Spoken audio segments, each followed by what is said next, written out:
السلام علیکم جی جناب، کیسے ہیں آپ؟ تو کیسا رہا آپ کا سنڈے بنا ایپیسوڈ کے؟ تو یقیناً اچھا نہیں گزرا ہوگا۔ تو میں لے آئی ہوں 72 دھماکے دار ایپیسوڈ، اور بہت زیادہ شاکنگ اور بہت زیادہ پیاری۔ تو دل تھام کے رکھنا ہے کیونکہ اینڈنگ ذرا تو پھر بنا ٹائم ضائع کیے چلتی ہوں کس کی طرف؟ تو لیٹس اسٹارٹ۔ میری جان کیسی ہے؟ بہت پیاری لگ رہی ہو باربی ڈال جیسی۔ میں جلدی آ جاؤں گا اپنے بڑے اور چھوٹے بیبی کے پاس، اداس مت ہونا۔ اس بار تمہیں چھوڑ کر آنا مشکل تھا بہت، لیکن محبت کے ساتھ المان سے الفرز کا بھی مقروض ہے۔ اور ہاں، ممی والی جو ہدایت کی تھی اسے کبھی مت بھولنا۔ کبھی کبھی بڑوں کے غلط ہونے کی سزا چھوٹوں کو یوں دینی پڑتی ہے۔ مجھے خود بھی ممی کے ساتھ ایسا رویہ رکھنے پر دکھ ہوا، لیکن وہ میرے دل پر مسلسل وار کیے جا رہی تھی۔ میری جنت ہے وہ جانتا ہوں، لیکن اس جنت کا بھی تو مجھ پر حق ہے جو تمہاری صورت جیتے جی مجھے ملی۔ اگر ممی تم سے میرے جیسی محبت کرتی ہیں تو آئی پرومس اپنی بد اخلاقی کی ان کے پیر پکڑ کر بھی معافی مانگنی پڑی تو مانگوں گا۔ تمہیں سب کو لے کر پریشان مت ہونا۔ وہ میشی کی آنکھوں میں ہلکورے لیتے ہر کرب کو جیسے جان گیا۔ ایک آنسو میشی کی آنکھ سے المان کے بنا کہے اس کی تکلیف سمجھنے پر ملائم گال پر بہہ نکلا، جسے وہ فوراً چہرہ راؤنڈ ذرا ونڈو کی طرف پھیرے، ہتھیلی سے رگڑ گئی اور جبراً مسکرا کر سر ہلایا۔ آئی لو یو سو مچ، میری یہ گرے آنکھوں والی چلی ملی میری راحت ہے، میرا سکون ہے۔ بہت مشکل سے گزارا میں نے تمہیں، لیکن تم اتنی ہی میرے دل کے قریب ہو گئی ہو۔ سب سے اول اللہ نے اس رشتے میں بہت قوت رکھی ہے میشی۔ یہ وہ رشتہ ہے جو بھلے انسان خود دنیا میں آ کر اپنی مرضی سے بناتا ہے، پر جنم لیتے وقت انسان کو میسر ان بنا مرضی کے رشتوں سے سبقت لے جاتا ہے۔ اگر اس میں سکون ہو، اور میرے اور تمہارے رشتے میں صرف سکون ہے۔ مشائم کی نم آنکھیں المان کے چہرے کے نقش کو آس سے دیکھنے میں گم، اس کے کان میں اترتی المان کے لفظوں کی تمازت اس کے اندر کے سارے منجمد احساس پگھلا گئی۔ اوکے اوکے، رو مت، ساتھ بیٹھے افراد کہیں گے المان کتنا ظالم ہے، ایک تو دور ہو جاتا ہے اور دوسرا بس رلاتا ہے۔ مت رو میری جان، دیکھو کتنے پاس ہوں، دور ہو کر بھی ابھی تو بہت جلد وہ وقت بھی آنے والا ہے جب تم اپنے اندر المان سیال کی دھڑکن محسوس کرو گی۔ تمہاری زندگی بہت پیاری ہونے والی ہے، اس پر مسکراہٹ ہونا تاکہ مجھے میرا انرجی بوسٹر ملے۔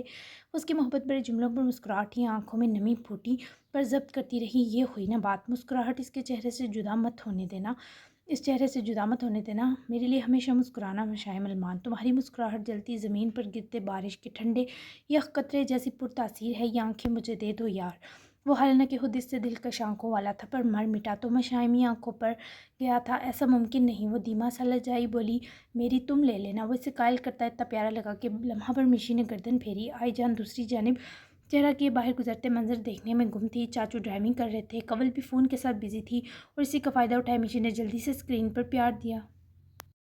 ہائے ظالم، ٹھاک کر کے لگا ہے تمہارا یہ پیار بھرا لمس۔ اب اس سے پہلے المان سیال کے لیے تم سے دور سانس لینا محال ہو رکھتا ہوں، پھر بات کروں گا۔ میری جان، میری زندگی، میرے سکون، اپنا خیال رکھنا، اور بیبی کا بھی۔ آئی جان کے ساتھ چیک اپ کے لیے لازمی جانا کل۔ اب خود میشی کے لیے بھی کٹھن تھا سانس لینا، تبھی فوری مان جاتی۔ وہ فون رکھتے ہی جیسے آئی جان کے ساتھ لگی، وہ پیار سے گردن گھمائے، بازو اس کے گر جکڑے، اسے اپنے آسودہ سینے سے لگا گئی، ماتھا چوما۔ میری ننھی گڑیا، آئی جان کے گلے لگ کر وہ بھی آنسو نہ روک سکی، اور جتنا مرضی خود کو چھپاتی، ماں سے بیٹی کی تکلیف اور حسرت چھپنی ممکن نہ تھی۔ مل گئی تمہیں فرصت اپنی شکل دکھانے کی، ابھی بھی کیا ضرورت تھی وہیں تھانے میں ہی اپنا مستقل ڈیرا لگا لو۔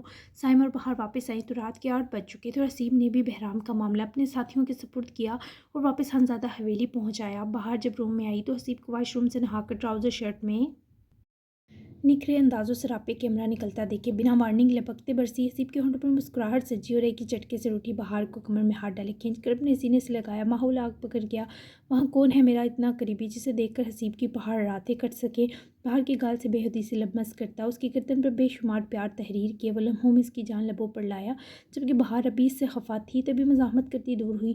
کوئی بنا لیا ہوگا نا، تم مجھے مسلسل اگنور کر رہے ہو، تمہارے لیے سب تمہارا سیبو کنگ جم اور تھانہ ہے، مجھے اپنا بنا کر ایک طرف کر کے رکھ دیا اور بھول گئے مجھے تمہارے ساتھ ایز اے کپل کہیں جانے کا موقع اتنا کم ہی ملے گا کیا ساری زندگی؟ بہار اس کے لیے دن بدن جذباتی ہو رہی تھی، جس کا ثبوت بہارے کی آنکھوں میں حسیب کی نظر اندازی اور مصروفیت کے سبب نمی چھلک آنا تھا۔ تم اتنی سینٹی گرل کب سے بن گئی؟ دنیا کو جوتی کی نوک پر رکھنے والی بہاریں ایسے کیوں ہو گئی؟ اس کے غصے سے بھیگتی دونوں آنکھیں جذب سے چومتا وہ اسے اپنے حصار میں سکون دیتے ہوئے نرمی سے اس کے گلابی ہونٹوں کو انگوٹھے کی پوٹ سے سلاتے انہی معطر ہوئی آنکھوں میں جھانکا۔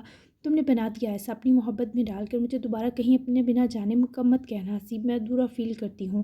حسیب کی گال اور چہرے سے اٹھتی آفٹر شیو کی تر و تازہ خوشبو محسوس کیے وہ خود اس کے قریب ہوئی، اور ایسی قربت حسیب خانزادہ کو ہر تکلیف سے بے نیاز کر سکتی تھی۔ زخم کیسا ہے تمہارا؟ بیٹھو، ڈریسنگ کرنے دو۔ تم نے اچھل کود میں اگر خود کو نقصان دیا تو جان لے لوں گی۔ خود ہی وہ آنکھوں اور اپنے اور حسیب کے بیچ جمع ہوتے خمار سے خوف کھاتی دور ہوئی اور پکڑ کر حسیب کو بیڈ پر بٹھایا۔ اس کی شرٹ اتارنی چاہی مگر حسیب نے کھینچ کر اسے جھٹکا دیا۔ وہ خود بھی تکیے سے جانے لگا اور بہار بھی یوں ہی اس کے حصار میں مبتلا اس پر گری۔ اب کافی بہتر ہے، واپسی پر ہاسپٹل جا کر کروا لی تھی۔ اگر تم پھر بھی میری شرٹ اتروانا چاہتی ہو تو ایز یو وش۔ حسیب نے لمحہ لگایا سے پلٹ کے میٹرس پر گیا جبکہ درد کی ٹیز سی سینے پر اٹھنے کے سبب وہ کراہ تھا۔ وہ اپنا چہرہ بہار کے تکیے پر بکھیرے مہکدار بالوں میں چھپا گیا تھا۔ وہ اس کی پوری چوڑی پوچھ سہلاتی شرمگی سا ہنسی۔ بس بس دیکھ لی تمہاری تیزی، اب چلو اب سو لو تھوڑا۔ یقیناً سوئے نہیں ہو، تمہارے لیے بہار بھی جلدی سو جائے گی۔ نیند تو انسپکٹر صاحب کو کوٹ کوٹ آئے جا رہی تھی جبکہ اتنی حسین پناہوں میں سونے کا مزہ کسی سر چڑھ کر بولنے والے نشے جتنا طاقتور تھا۔ تھک ہار کر جب پہلے لوٹتا تھا تو صرف ماں کے پیارے چہرے کا دیدار پا کر ہی سکون حاصل کر لیتا تھا۔ جب کہ تم ملی، ڈیمانڈ بھی بڑھ گئی، تم سے پیار پانے کی مجھے سلا تو رہی ہو مگر سنو بے وقت سو گیا تو صبح ہی جاگوں گا، تم بور نہیں ہو جاؤ گی مجھے اتنا سوتا دیکھ کر؟ حسیب نے ذرا چہرہ اس کے آبشار جیسے بالوں سے نکالا، ملائم ہاتھ سے اپنے تشنہ لب سے ہلانے کے بیچ جیسے مدہوش کی اس کی آنکھوں میں جھانکا۔ میں تمہیں صرف دیکھوں گی تھوڑا، بہار نے اس کی آنکھوں میں بے باکی سے جھانکتے فصیح آواز میں کہا اور حسیب جہاں زیادہ ہواؤں میں اڑتا ہوا مسرور آنکھوں سے اسے کچھ دیر تکتا رہا۔ اور پھر جب دیکھنا کافی نہ رہا تو یوں دھیرے دھیرے بہار کے احساسات میں پرت در پرت اترا کہ خود میں گلتی حسیب خانزادہ کی خوشبو پر سچ میں بہار کا روپ دھار گئی۔ شاہی جہاں پر پھول کھلائے جن کی خوشبو جسم کی رگ رگ میں دوڑتے خون کا حصہ بن گئی۔ جیسا کہ اوزان نے سوچا تھا، سب کو فیروز شمشیر انصاری کی رہائی پر اس سے دگنا جھٹکا لگا مگر اوزان نے بروقت حکمت عملی اختیار کی اور سب کو پوچھ میں لمحہ بھر روکا۔ وہ لوگ واپسی پر ایک کیفے رک کر ہلکی پھلکی ریفریشمنٹ کر کے لوٹے۔ تبھی تو واپسی میں گہری رات ہو گئی، گویا ڈنر کا وقت۔ کمل کے سوا باقی سب پریشان تھے جبکہ وہ تھوڑی حیرت میں تھی، فیروز کی آزادی سے کہیں خوفزدہ کر رہی تھی۔ دھیان، پنار، ایزل، مریم، طلال اور زینش پانچوں کے چہرے کے رنگ پھیکے پڑ چکے تھے۔ آپ سب میری بات سمجھ گئے ہیں؟ اوزان نے سب کے پریشان چہروں پر باری باری نظر ڈالی جبکہ سب نے ہی متفقہ سر ہلایا، جبکہ کنول کا بنا اوزان کی بات پر سر ہلائے اندرونی سمجھانا اوزان کو ناگوار گزرا اور طلال کو بھی۔ لیکن لالا وہ اتنا سب کر کے رہا ہو کیسے سکتے ہیں؟ دھیان نے اس غیر یقین خبر پر افسوس و حیرت کا اظہار کیا جبکہ پنار بھی کچھ متفکر لگی۔ آپ سب اس کی ٹینشن نہ لیں، میں جانوں اور دادا، کسی کو ان کے منہ لگنے کی بالکل ضرورت نہیں ہے۔ خیر آپ لوگ جائیں۔ اوزان نے سب کو تاکیدن کہے روانہ کیا جبکہ باقی سب تو اندرونی سمت بڑھے مگر زینش اس کے قریب آ کر رکی۔ اوزان، آپ کے خطرناک دادا نے کسی کو نقصان دے دیا تو وہ آپ کے بابا کے ساتھ کتنا غلط کر چکے ہیں، ان کو کون سزا دے گا؟ مجھے بہت فکر ہو رہی ہے۔ زینش کا دل تو سب سے زیادہ خوف زدہ تھا۔ ڈونٹ وری، تم یہ سب چھوڑو، اگر اپنی سلامتی چاہتی ہو تو جا کر فوراً چینج کر لو، مجھ پر بجلیاں گرانا روک دو، خاص کر یہ اسموکی میک اوور پہلی فرصت میں ریموو کرو ورنہ تم آج گئی۔ اوزان نے یہ بے باک و ذومانیت سے بھرے الفاظ کہہ کر زینش کو کبا کر رکھ دیا، زور کا مکہ اس کے سینے پر جڑتی وہ اسے پرے دھکیلتی جیسے اندر بھاگی۔ اوزان نے جبڑے بھینج کر امٹتا کہا واپس ہونٹوں میں زم کیا اور خود بھی پروکار قدموں کا رخ حویلی کی جانب کیا۔ ویلکم بابا سائیں۔ انصاری حویلی کے بھال میں کھدر کے کڑکتے سوٹ میں سیاہ ویسٹ کوٹ پہنے، پیروں میں پشاوری چپل پہنے، ہلکے پھلکے سفید و سیاہ بالوں کے ملاپ کے سنگ بالوں کو سیٹ کیے نحوست سے ٹانگ پر ٹانگ جما کر بیٹھے فیروز کو دیکھتے ہی کنول نے مسکرا کر قدم اندر بڑھائے۔ شکریہ میرا بچہ۔ آگے سے وہ بڈھا بھی جیت کے نشے میں مست قمیض کے دامن چٹکتا اٹھا۔ فیروز جسے یہ گمان تھا کہ سب انصاری حویلی کے مکین سے دیکھ کر تھر تھر کانپ اٹھیں گے، سب کی آنکھوں میں اپنے لیے باغیانہ حقارت دیکھ کر سر تا پیر گھوما، چہرے کی ساری خوشی آگے بڑھتے طلال کی ناگوار مگر تماسخرانہ ہنسی پر غائب ہوئی۔ اوہو دیکھو تو بھئی کون آیا ہے، ہمارے پیارے بابا سائیں۔ جیل کی ہلکی پھلکی ہوا کھا کر کیا ہے، جوانی لوٹ آئی۔ کیسے ہیں آپ؟ زیادہ تشدد تو نہیں کیا پولیس نے آپ کے نازک بدن پر؟ طلال کی شیطانیت بری زبان درازی پر جہاں باقی سب دبا دبا مسکرائے وہیں فیروز نے مٹھی بھیج کر لہراتے طلال کا گریباں دبوچا مگر کسی فرد کی آنکھ میں فیروز کی واپسی کا خوف نہ دیکھتے الٹا فیروز کی ہوا کسی۔ اب آپ اتنے بھی قابل عزت نہیں بابا سائیں کہ آپ کو اپنی اولاد کا گریبان تک پکڑنے کی اجازت ہے، یہ مانگی اور چھینی ہوئی آزادی ہے، یاد رکھیں۔ دن پورے کریں اور ہمیشہ کے لیے ہماری زندگیوں سے چلے جائیں۔ اوزان نے سب سے پیچھے حال کے انٹرسٹ میں ہی مست سی مسکراہٹ ہونٹوں پر سجائے، رک کر چاچو کی ہمت کو سلام کیا اور دادا کی سہانت سے سرخ ہوتی شکل کو محظوظ نگاہوں میں مقید کیا۔ طلال نے اپنے گریبان کو جھٹک کر چھڑوایا اور ایک وحشت ناک کھولتی نظر کنول پر ڈالتے وہ وہاں سے چلے گئے۔ البتہ ایزل، مریم، پنار اور زینو بھی افسوس بھری نگاہوں میں مرکوز کیے وہاں سے چلی گئیں۔ صرف دھیان، اوزان اور کنول ہی فیروز کے ہمراہ حال میں رہ گئے۔ اگر آپ نے واپس آنے کی ہمت کی ہے محترم تو واپسی کی قیمت چکانے کا حوصلہ بھی جمع کر لیں، کیونکہ میں عریض انصاری نہیں ہوں جو چپ چاپ آپ کی حاکمیت کو تسلیم کر کے دیوار سے لگ جاؤں گا۔ ایک بات میری کان کھول کر سن لیں، میں نے آپ کی باتوں میں آ کر اپنے ماموں کو جو اذیت دی ہے وہ میرے دل کا ناسور بنی اور میں سہ گیا، لیکن اگر میرے ماں باپ کو مروانے کے پیچھے بھی آپ نکلے نہ دادا تو انہی ہاتھوں سے آپ کی قبر بذات خود کھودوں گا۔ ایک ایک قدم فیروز کے قریب آ کر اس کی رگوں میں گردش کرتے لہو میں اذیت دوڑاتا دھیان عین قریب رکا تو فیروز کو لگا وہ سالم ان سیاہ آنکھوں میں سے دلدل کی طرح اتار لے گا۔ دھیان نے اپنی بات کہی اور نجد شخص کو چڑھتی نگاہ میں لیتا جیسے گیا۔ فیروز کے پیروں تلے سے زمین بھی سرکا گیا۔ اوزان دائب نے ہنس کر اپنے پورے اعتماد قدم بھی اندر بڑھائے اور فیروز کی نفرت چھلکاتی لہو آنکھیں اوزان پر گاڑی۔ کیا کہا ہے تو نے سب کو کہ جن کی روحیں میرے سامنے تھر تھر کانپنی چاہیے تھیں مجھے ہی تڑیاں لگا گئے؟ اوزان اوزان اوزان، فیروز نے دھاڑ کر چلاتے کہا، جبکہ اوزان اپنے نام کی ایسی گردان پر کمینگی سے ہنستا ہوا دادا کے سامنے آ رکا۔ مجھے اتنا مت پکارے، میں آپ کی جڑوں میں بیٹھ جاؤں گا دادا سائیں۔ آپ کا راج ختم، اب یہاں کا بادشاہ اوزان دائب ہے۔ آپ ہیں کیا جو آپ سے کسی کی روح تھر تھر کانپے؟ بیچارے میرا بابا، میرے دادا سائیں ایسے ہی پاگل نہ ہو جائیں۔ ڈونٹ وری، اس پاگل کا ڈاکٹر اوزان مفت علاج کرے گا۔ اوزان نے تماسخرانہ ہنسے زہروندی سے دادا کے چہرے کا سرخ ہونا دیکھتے اپنے دونوں ہاتھ ان کے چہرے سے لگائے، جنہیں فیروز نے فوری جھٹکا۔ پھٹ مت جائیے گا، بہت گند پھیل جائے گا۔ چل بڈی، آپ تو میرے گرو ہیں۔ اوہ دادا، شکر ہے آپ آ گئے، مجھے بھی ہنسنا نصیب ہوا۔ اف، آج تو دل چاہ رہا ہے آپ کی بے بسی پر ہنستا چلا جاؤں۔ چچی صاحبہ پلیز اپنے سسر کو سنبھالیے، اس صدمے سے مر ہی نہ جائیں، کیونکہ اس گھر میں شاید آپ ہی ان کی تھوڑی خیر خواہ بچی ہیں۔ بابا آئے ڈنر پر ڈائننگ پر آ کے ہمارے دل خراب مت کیجیے گا۔ اوزان نے مقابل کی رگوں میں اپنے کہے سے آگ لگائی اور محظوظ ہوتا خود بھی حرامہ حرامہ چلتا ہاتھ سے نکل گیا، جبکہ اس سے پہلے کنول بھی فیروز کے پھنکارنے پر ڈر کر بھاگتی۔ فیروز نے اس کی بازو پکڑے اپنے قریب کھینچا۔ کنول کے چہرے کی ہمائیاں اڑی۔ چلو میرے ساتھ۔ فیروز نے اس کی بازو پکڑے گھسیٹ کر اپنے کمرے میں لے جاتے دروازہ بھی بند کیا۔ کنول نے ہراساں نظر فیروز شمشیر کے سرخ ببول چہرے پر ثبت کی۔ بابا جانی پلیز مجھے جانے دیں، میں نے تو کچھ نہیں کیا کہا آپ کو؟ کنول کی آواز حلق میں دسی۔ کچھ دیر تو فیروز بھوکے بیڑیے کی طرح کمرے کے وسط میں چکر کاٹتا رہا اور پھر رکا۔ ہونہار تاثرات میں کمینگی گلی۔ بابا جانی میں اب ویسی نہیں رہی، میرا بچہ چلا گیا، میری سب کے لیے نفرت دھند میں جا رہی ہے، مجھے طلال سے سچ میں محبت ہو گئی ہے۔ اب میں آپ کے کہے میں آ کر کچھ نہیں کروں گی، پلیز میں طلال کو خود سے دور نہیں کر سکتی، مجھے جانے دیں۔ کنول کی منت پر فیروز کی آنکھوں میں شیطانیت اتری۔ تم نے کچھ نہیں کہا، تبھی تو تم ابھی تک میرے کام کی ہو۔ اب تمہیں میرا ساتھ دینا ہوگا ورنہ میں طلال کو تمہارے سامنے مار دوں گا۔ فیروز نے بروقت اس کی دکھتی رگ دبائی۔ کنول نے خوف کے مارے تھوک نگلا۔ کیا کرنا ہوگا مجھے؟ کنول نے ڈرتے ہوئے پوچھا، جس پر فیروز نے نہ جانے سے کیا کہا کہ کنول کے چہرے پر پھیلی بے چینی عجیب سے سکون میں بدل گئی۔ دھیان اور پنار کے ساتھ ظلم نہیں ہو جائے گا بابا جانی؟ مطلب؟ کنول نے اعتراض کی جسارت کی۔ تم نے دیکھا نہیں کیسے وہ میری جان کو آ رہا ہے؟ ان کی زبان بند کروانی ہوگی، اس کے بدلے تمہیں طلال میسر رہے گا۔ سوچ لو، کام زیادہ مشکل اور ظالم بھی نہیں ہے۔ کنول کی بے حسی جسے وقتی زنگ لگا، فیروز خوب جانتا تھا ایسے زنگ اتارنے، اور اب وہ کنول کو رازدارانہ ذرا دوستانہ ہو کر استعمال کر رہا تھا۔ ٹھیک ہے، لیکن اس کے لیے مجھے سب کا اعتبار گین کرنا ہوگا۔ اپنی بات سے مت مکریے گا، میں طلال کے بنا رہنے کا اب سوچ بھی نہیں سکتی۔ کنول کی یہ تڑپ ہی تو فیروز کو ان سنگین حالات میں پلس پوائنٹ لگی، جبکہ کنول کو بھرپور یقین دلایا، جس پر وہ دونوں ہی خباثت سے ہنس پڑے۔ جبکہ ڈنر کے بیچ فیروز واقعی ڈر کر ڈائننگ پر نہ آیا یا منصوبے کی ہوشی میں اس کا کسی کو علم نہ تھا سوائے کنول کے، جو پورا وقت اوزان دائب کی زینت کے لیے الفت بھری نگاہیں اور دھیان پنار کی مسکراہٹ ہی کدورت کے سنگ سوچتی اکیلی ہی ڈائننگ پر بیٹھی رہی، کیونکہ سب پہلے ہی ڈنر کر کے آئے تھے، سو ڈنر پر کوئی نہ آیا۔ علمان کی کال آئی تھی، وہ خیر و عافیت سے ہے، کہہ رہا تھا اگلے کچھ گھنٹے رابطہ نہ کر سکے گا۔ جواد چینج کیے باہر آئے تو عائشہ نے ملازمہ کو کہلوا کر ڈنر کے بعد چائے بنوائی اور لاؤنج میں ہی بیٹھے پی رہی تھی، ساتھ نیوز دیکھنے میں مصروف تھیں۔ مجھے تو لگتا ہے میں نے اپنا بیٹا کھو دیا جواد، عائشہ نے کرب کے ساتھ ہی براجمان ہوتے جواد کو کہا، جس پر انہیں عائشہ کی بات بہت ناگوار گزری۔ اچھا بولو، بچہ مشکل میں گرا ہے، کوئی وقت قبولیت کا بھی ہوتا ہے۔ جواد نے برہمی سے فوراً ڈپٹا، بچہ بڑا ہو گیا ہے، اسے ماں کی کوئی ضرورت نہیں۔ عائشہ نے خوداذیتی کی انتہاؤں کو چھوتے جواب دیا، مگر اس سے پہلے جواد اس سر پھری بے وقوف عورت سے واپس بحث کرتے، نیوز چینل پر دکھائی جاتی نیوز نے عائشہ اور جواد دونوں کو متوجہ کیا۔